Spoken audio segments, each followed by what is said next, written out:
Welcome to the Boogie Down Bombers podcast. A podcast talking all things Yankees and baseball. Now batting over the Yankees. Now, here's your hosts, Austin. Hello, everyone. Welcome back to the Boogie Down Bombers podcast. I'm Austin Verhill. That's Tim LaDuca, and that's Nick Giovanelli. And today, we got a lot to talk about. Opening day is just about 2 weeks away. And with the offseason the Yankees had, how are you guys feeling about where the Yankees are right now? World Series or bust. Well, isn't that the deal every year? Yeah, but it's reasonable with this team. You have good starting pitching, or at least you have the best pitcher in the American League, and you have an order 1 through 5 at least who can be the number 2 hitter on many other teams in the league. And as long as Judge is re-signed and the vaccination rule holds where unvaccinated players can play in New York, we have reason. I don't think that because Freddie Freeman's not on this team, we're not a World Series team. We were not one piece away from a World Series team. We already had one. Mm-hmm. I think, like the meme with the Yankees is we need more starting pitching. I don't think that's so much the case right now. Last year, our starting pitching was not a problem. Obviously, Herman was a part of that, and now he's on the 60-day IL. But I think, with Luis Gil, I really want Luis Gil to be a pretty decent part of this team. If not right away, by midseason. And now, hopefully, MLB wide, if we have someone performing in the minors now, we're not going to wait to call them up. So yeah, that was a problem, and it's seemingly fixed because there are rookies in spring training right now competing for opening day jobs on certain teams, which is wonderful to see. But I really think that maybe the only thing we need to fortify is the bullpen. I don't think the catcher problem is so much of a problem as people are making it seem to be. Because, catchers are not an offensive position traditionally. You need someone who can call a game and someone who could catch the ball and throw runners out. That's what we need, and that's what we have with Kyle Higashioka. And they seem really high on Ben Roethlisberger. Obviously, he's hurt, but he'll come back. You would think in April, if not opening day. But vibes. But that being said, nice. What has to go right in this season, in your opinion, for the Yankees to win the World Series? For me, I think they just gotta at least stay healthy because we know that's always a problem with this team. There's gonna be injuries. The regulars, Stanton. Well, not so much last year, but he's got a history. The pitching, there's always someone hurt, but the person who was hurt last year, Severino, he's back. So let's hope. I just hope everything just goes correctly, stays healthy, and if they stay healthy and perform at least to what we expect of them, which is just solid production from every spot. I know I've been a little pessimistic over the last episode, but I obviously it's just reactionary, and I think of myself as an emotional fan. So, we got a good team, and if everyone just performs to at least what they should be, or maybe even a little under or a little over in some spots, I think they got a good chance of going deep. You go ahead, Tim. You really mean it? Yes, I really mean it. Okay, I'll be short. I don't know if this is the make or break on the season, but I think Gleyber Torres being a power hitter or putting the ball in play enough to drive in runs, batting 6th or 7th in this lineup, would really be transformational for the Yankees because you had him, flirting with the top of the lineup, maybe too much pressure there, struggled with the bat last year, struggled defensively. If he can just be solid in the back end of the lineup, that's like I said, there's 5 guys in this lineup who could go be a 2-hitter somewhere else. He doesn't need to be a 2-hitter. He needs to be a great 7-hitter, and that's going to really drive, with all the left on base issues the Yankees have been having. If a pitcher is unable to get through, if, we want to get to the heart of the lineup. If the heart of the lineup lasts to the 7th batter, Mm-hmm. it's gonna be a lot of scary days to be an opposing pitcher against the Yankees.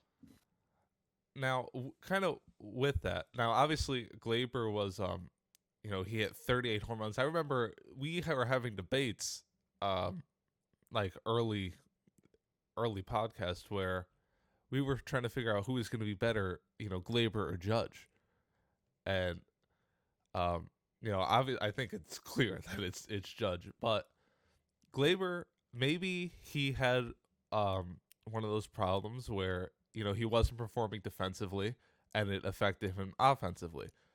We saw him improve a little bit at the end of the year last year, and that's because he was at second base. So hopefully with him permanently at second base all season, hopefully that means he gets fixed offensively. Another one I want to look at is Aaron Hicks. I've been bringing him up like every episode since we've been back. Big Aaron Hicks guy.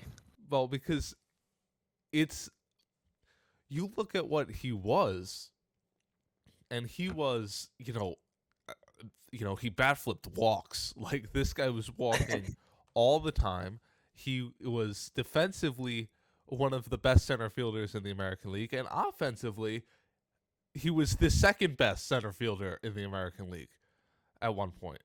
So, if Aaron Hicks can get back to what he was, and you have an outfield that, is Hicks, Judge, Gallo, and Hicks is right, it's up there for, and Gallo's right too, it's up there for best outfield in Major League Baseball.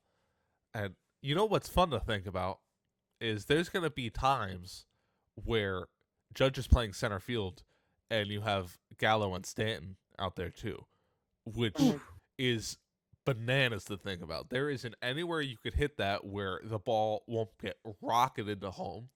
No one's running on that outfield.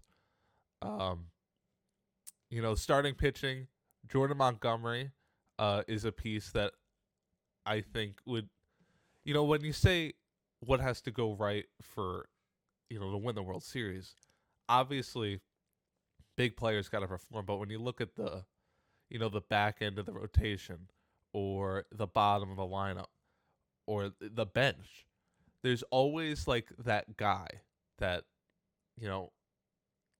performs maybe above where you're like, this guy's on the bench, but he could play in the lineup somewhere. Like Todd Frazier. Remember in 2017, Todd Frazier. What a guy. With the thumbs down, and everyone would rally around him. Every World Series team seems to have that thing. So not only do I think the players need to perform, I think they kind of need to have more fun. Watching last year in 2020, it was like watching a team that I mean, for lack of a better terms, wasn't having fun. But moving around that, and Tim, you brought it up a little bit, is Judge getting re-signed.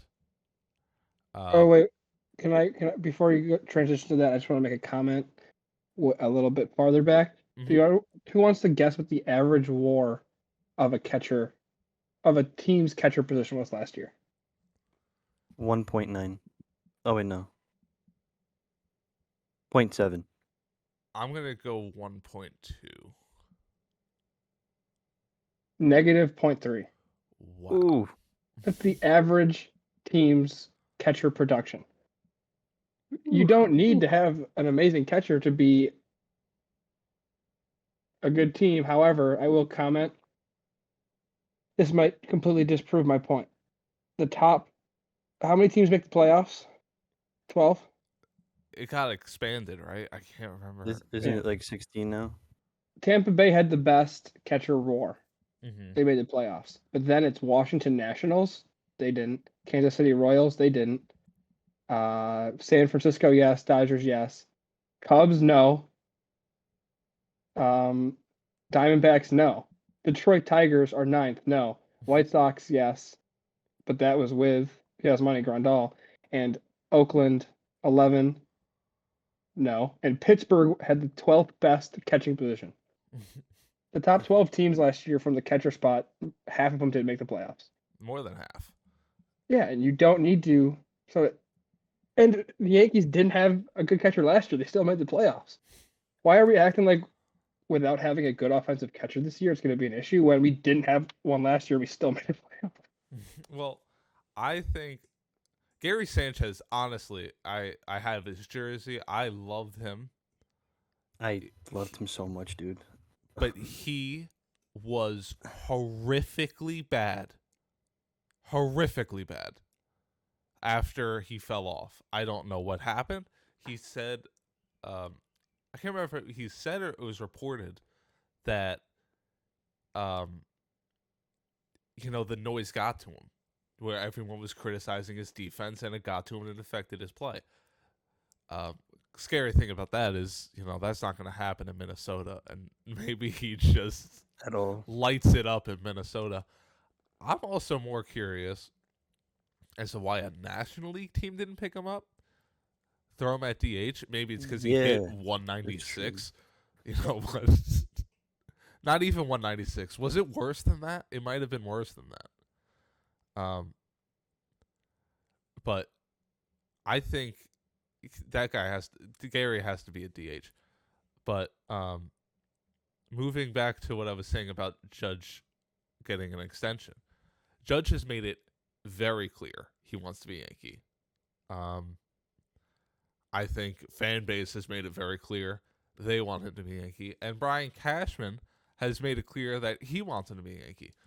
So here is my question: what are the odds that he's not a Yankee next year? They got to be low. Yeah, gotta be 30%. Think about one of the reasons why the Yankees may not have made a big free agent signing. Yeah, Because give this is him their the big big money. free agent signing. Is keeping Judge on the team, which would be detrimental to the franchise because you lose the support. Maybe not the support, but no one would stop being a Yankee fan if Judge left. no. But Everyone would be it just sends an pissed. awful message to the clubhouse. Like, look, even if you're the face of this team, no one's safe. Yeah. Even if you're the face of the team, everyone loves you, and you are the best player on the team, we still would trade you for financial reasons. There's no spot for that on this team. That's when they show that like winning isn't their total like number one priority. If they look for financial reasons over Aaron Judge. But Yeah, and everyone is looking at he apparently the offer is going to make him like the 4th highest paid outfielder behind Betts, Trout, and Harper, I believe. Harper and Judge. That- I mean, and that's Trout. unfair. Well, you said Trout Yeah, already. I'm Never like, mind. if he, usually, no matter, once you're in that like tier of superstar, it doesn't matter who's better. You just get paid more because you're next. That's Mhm, usually how it goes. So if Judge is taking less than Harper is making like 23 a year. Now it's for 13 years. When he first signed it. So there's got to be 10 left. So Oh, jeez. yeah, isn't that nuts to think about? Oh, and I think he's gonna get paid less than Stanton.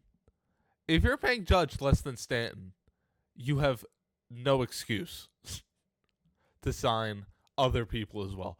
That if he's willing to take that and they don't sign him, it'll be the worst thing we've ever seen alive as Yankees fans. I think we could all agree on that, correct?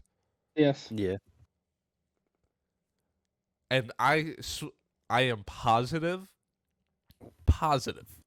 that if he did sign with the Yankees, he would sign with the Mets. Because I think Really? Steve Cohen would throw a boatload. I think he would spend more money on Judge than any team would even think about. And we cannot let that happen. Cannot. Like, I don't think he'd go to the Mets, but even the thought of Steve Cohen's dollar amount that he might give Judge a blank check and just be like, just fill it out. Like, I think he'd go to honestly, I think he'd go to the Dodgers or the Angels or just somewhere over there. Maybe the Giants, his hometown. Yeah. Or Giants, I think that'd be even better, actually. Angels would kind of be dope. All right, so Ohtani in the outfield please. when he does. Ohtani in the outfield, you got Trout, Judge, Ohtani. Come on, bro. Isn't that nuts?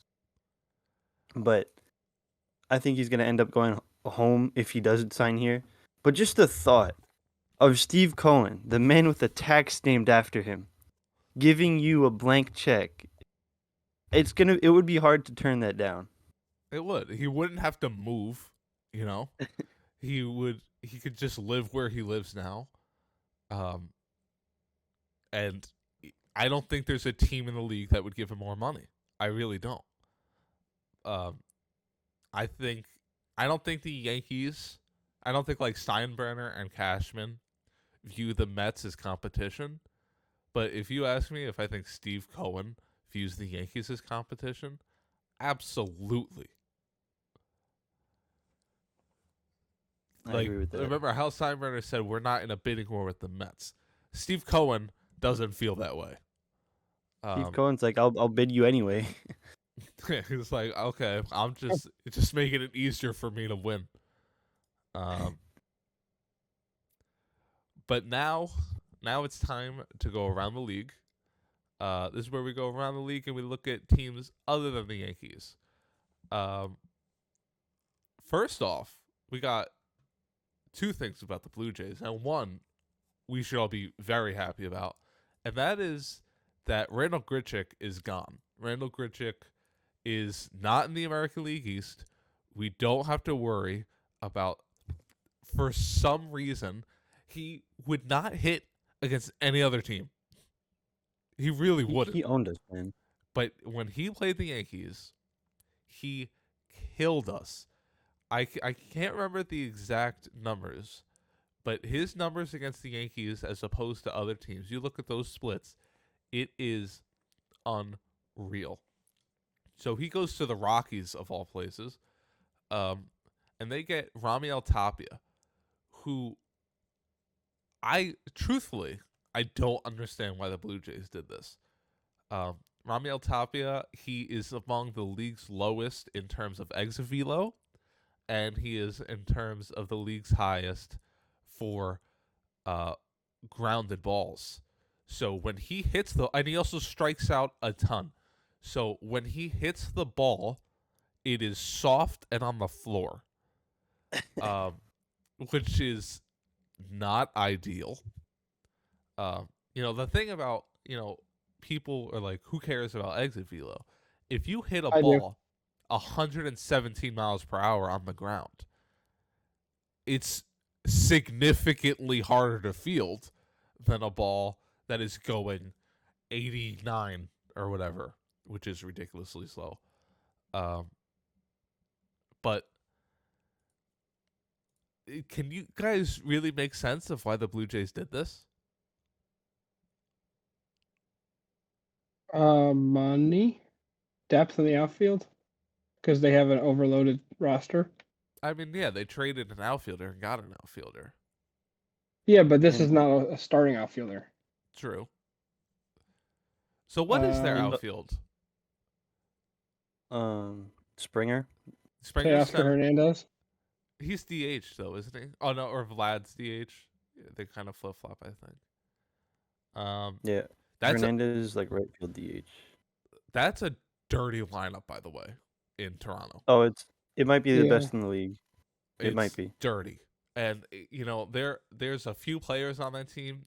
Players that are like in your division, so you have to hate them. But if they were anywhere else, you would absolutely love them. Bo Bichette. Bo Bichette is my number one.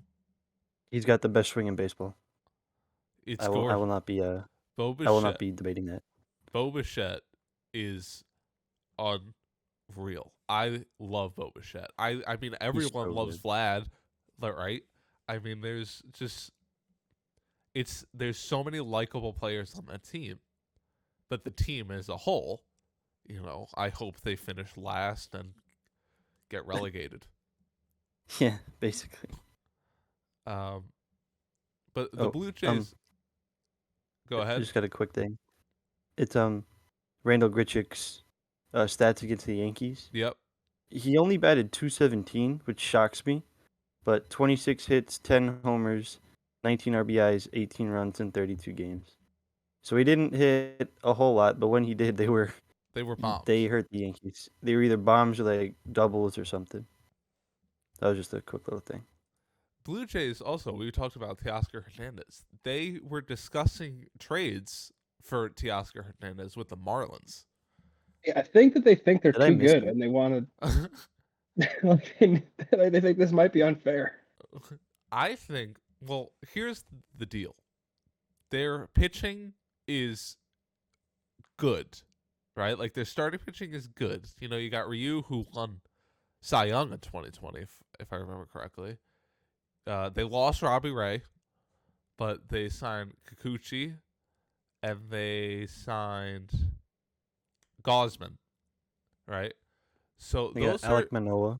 and Manoah, who was a rookie last year, who played really well. Now that's a good rotation. I don't know if it's horrifying. Like you're not. If Kevin Gosman is pitching against the Yankees in the postseason, I'm not petrified. And Kikuchi, I gotta be honest with you, I'm not scared of at all. But Ryu, when he's on, is untouchable. Very good. And Manoah can, he could take another step and become unhittable.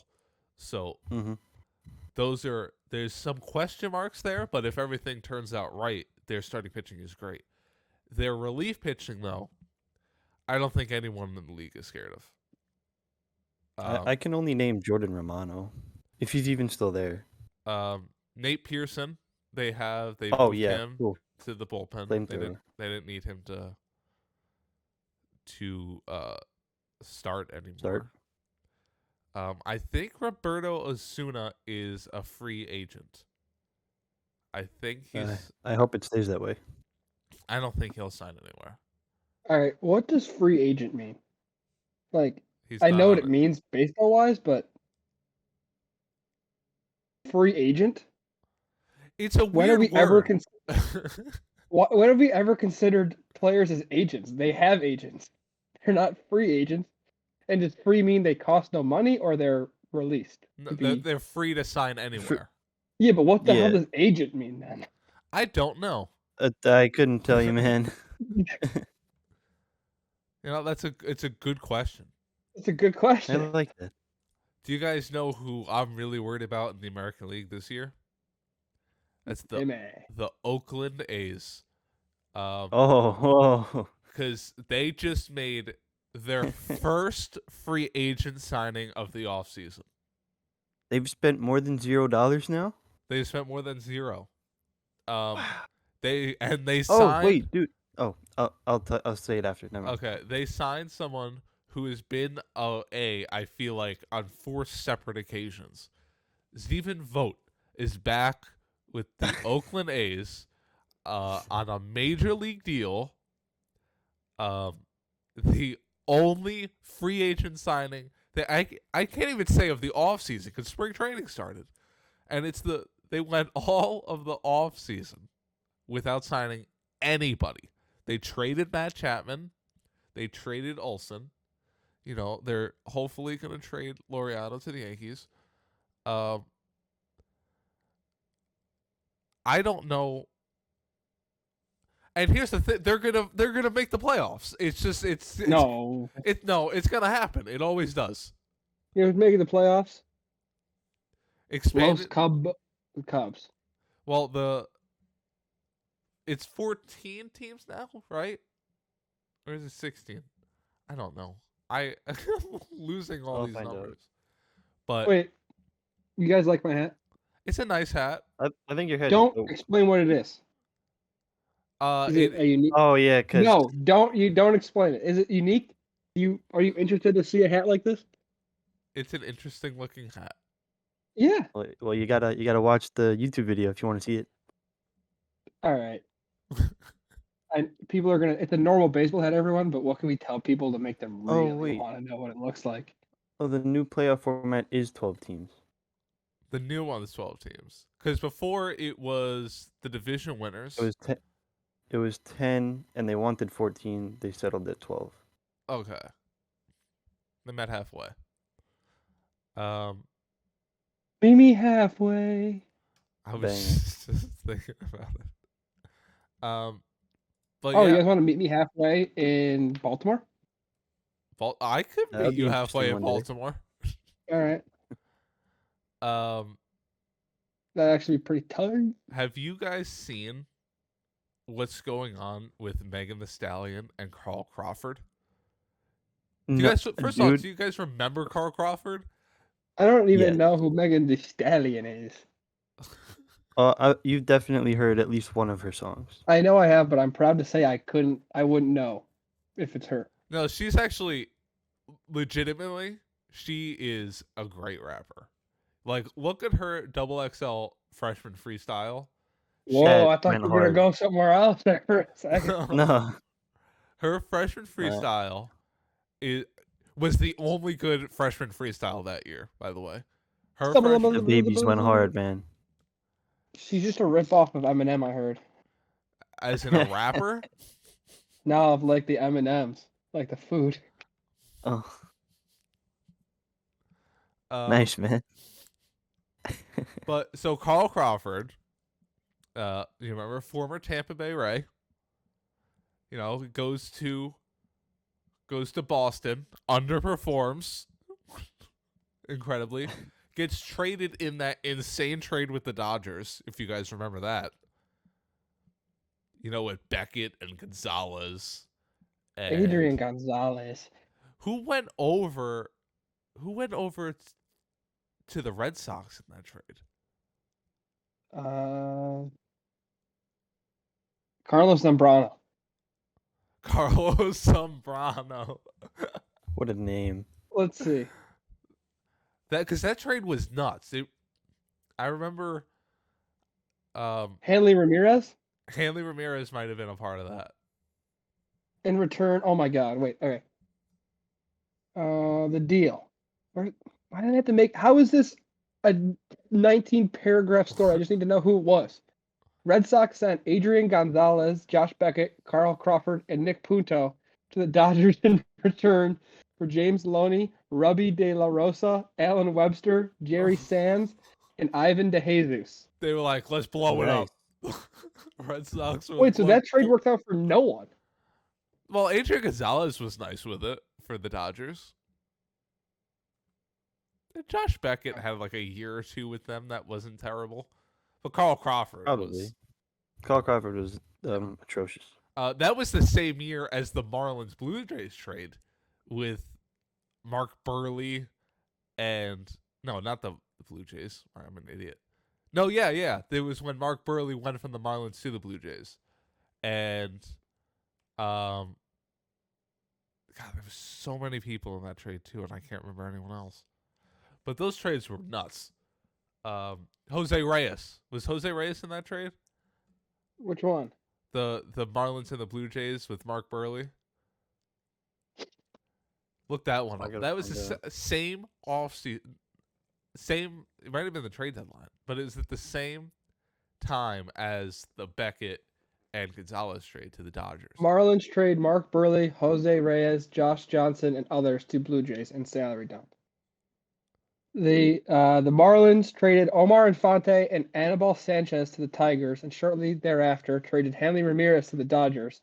They sent highly priced reliever Heath Bell to the Diamondbacks. They blew it up. They know nothing else. In exchange, the Mar- Marlins received Yunel Escobar, Adeiny Hechavarria, Henderson Alvarez, and Jeff Mathis. Jeff Mathis, what a guy. I at least recognize those names compared to the Boston trade. I don't know who Boston got at all. Omar Infante, I liked Omar Infante. He was good. Escobar, hated him. Hated Escobar. Remember that time he wrote a slur on his face? He wrote a slur in Spanish on his eye black, which was cool. Oh, I was working a women's lacrosse game yesterday at East Carolina University, and one of the players had eye black that was an eye patch. Sick. nice. Yeah. Were you when you guys played? Were you eye blacking it up? Because I was. No. I was. A little smudge going right down here. Yep, everywhere. Little Smudge Rodriguez. Then like you would get That's a sweaty good and one. it would run, and then I would take my finger and then I would make a mustache. That's weird. I I didn't was like it. 11. I had too many. My pores were too bad. It's bad for my acne. Yeah, I feel it's probably didn't help mine. Okay, but back to Carl Crawford. And Oh, yeah. What happened with that? So Carl Crawford, is Nice, now Tim. he now owns. Yeah, I need you guys to comment more on the weird things I've been doing. I drank an entire bottle of water and no one said anything. Well, I didn't even see that. I've seen these Yeah, weird you were- faces you've been You were making. thirsty, man. You're making all these weird faces. But Carl Crawford owns a record label now. Yeah, that's a thing. He owns a record label, which Megan Thee Stallion, I believe it was her first label. I could be wrong. I don't know. But she let out a series of tweets, right? And she said, first the man over my label said I don't make him any money. Now he's countersuing, trying to keep me on his label because he wants to make more money, LOL. If I ain't making you no money, why not just drop me? My lawyers asked for an expense report. Why this grown-ass man put his jewelry and chains on there? Lord, free me from this joke-ass label. I choose not to say anything back about court and address stuff online, but I'm getting tired of being painted as the bad guy 24/7. The last girl on 1501, the name of the label, mad at this man too. Now this is Carl, I don't want to be signed to your pill popping ass. You talking about I ain't paid for a show and you sound slow. I'm the artist. I don't pay you directly. Maybe fight with the man you signed to and you might see some money, you fucking powderhead. Oh, Was geez. any of that too offensive to say on air? If it was a quote. Okay. Well, no. What is Nick is powderhead? our podcast lawyer. What is powderhead? That's my question. I think that might be Is that something I can't say? drugs. Someone who puts white So powder. Oh no, it's just calling him a drug addict. Yeah. In response, he called her an alcoholic. So I don't know what's going on with the Carl, but it seems like he's doing worse. Now, when I first saw Carl Crawford trending, I was like, "Ooh, I wonder if people are just remembering, when he was a beast for the Rays."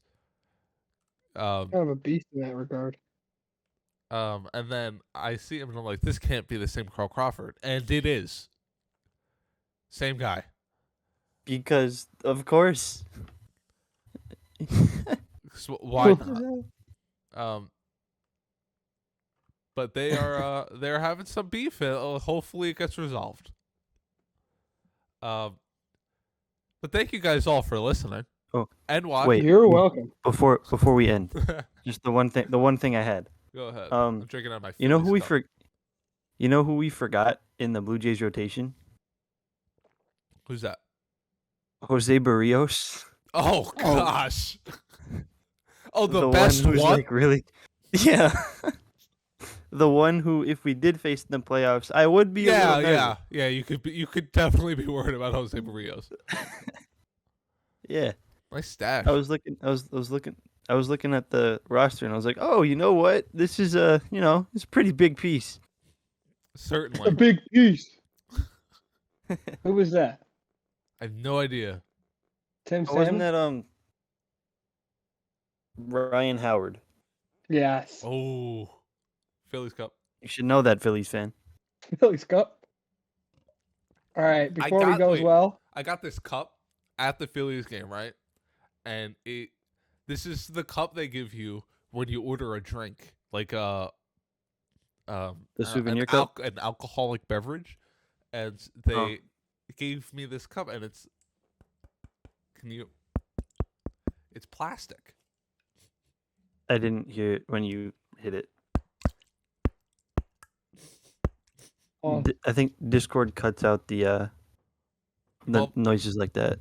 Well, you got a good mic. I got a bad mic. I got a decent mic. All right, I think it's time to give out awards. Oh yeah, let's hear it. Best take of the day. Who had it?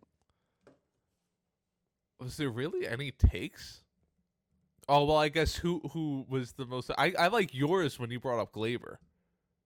Thanks. Or, Worst take. No, I'll take it. I'm the champion. Best take. I'm the winner. No, too late. You already gave it to me. I win. Who had the worst take? Probably you. What was it? Not knowing who Megan Thee Stallion is. So I win 2 things. I'm a winner 2 times. Well, you're a winner because you made the worst thing. Is that and really I won an award for that, right? The best at the worst for the takes. And I also got the best take. For doing absolutely nothing for longer than anybody else. All right, this is just something to think about next time. We need to think of names for these awards, and thank you for giving me the award. Okay, we'll call the worst take award the Tim LaDuca Award. And I think we should call the best take award the Tim LaDuca Award, because I won both the inaugural ones for both. No, I won the best take last week. No, we didn't. Yeah, vote. no, you gave it to me. Oh, so I'm kind of like a martyr in that sense. A martyr. I'm like a philanthropist. I gave it, and I gave the award, and it's named in my honor because I gave it. So the Tim LaDuca Award for best both take awards. The Tim LaDuca Awards. The Tim LaDuca Egotistical Award. I'll take it. It's still got his name. I'm honored. All right, thank you guys for listening. You're welcome. We hope to see you next episode on YouTube, or we hope that you listen on Apple Podcast or Spotify or Google Podcast or Stitcher, or also you could ask your I can't say her name because she'll pop on. Alexa. Yeah, I got my headphones on, idiot. Alexa. But you could say, just try harder, Tim. That name, play the Boogie Down Bombers podcast, and it will. So, Hashtag Boogie Pod. We got the juice like that, baby. Hashtag Boogie Pod. Yeah. Follow us on Twitter. On Instagram. And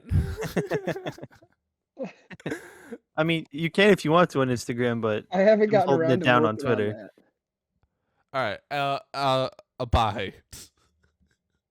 Garrett Cole's a Yankee. Oh, do we get?